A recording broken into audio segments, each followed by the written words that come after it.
Hey, what's up, guys? Welcome back to the YouTube channel. Today is May 30th, Memorial Day. Today they're gonna have a cruise for the people out in Uvalde. They're gonna be asking for donations and stuff, so that way they can send money out to help over there. And also, I want to give my condolences to all the people out there that lost a family, a loved one, in that tragic situation down there. We're over here in Dallas praying for y'all. Hoping that y'all stay strong and get through this. So I guess let's go see what we could get into today. Tomorrow they're gonna lay the rest. I know a little bit more, but it's not appropriate. I'm gonna let the pastor or the man of the Lord of the hour say a few things as a passage and to comfort the family in the best way, shape, or form. They are good God knows to do. Thank you, guys.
Apoyar Uvalde, apoyar a los niños a las familias.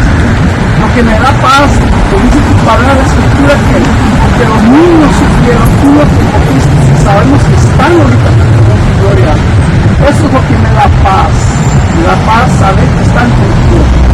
Que arranquen nuestro pueblo de Dallas, nuestro pueblo de Uvalde, todos los que están soportando a Uvalde. Te pido que pides, dale misericordia, paz a la patrulla, a los policías, a los bomberos, a los hospitales, los que vieron cosas terribles, los hospitales, calma en la mente, en tu misericordia, en tu sangre bendita. Te damos gracias por tomar los clavos y tomar, porque tú eres el rey de reyes, juez de jueces, el único y el último.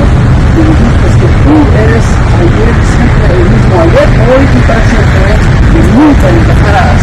En el nombre de Jesucristo, gracias por todo lo que fueron dadas, dice, amén. Amén. Amén.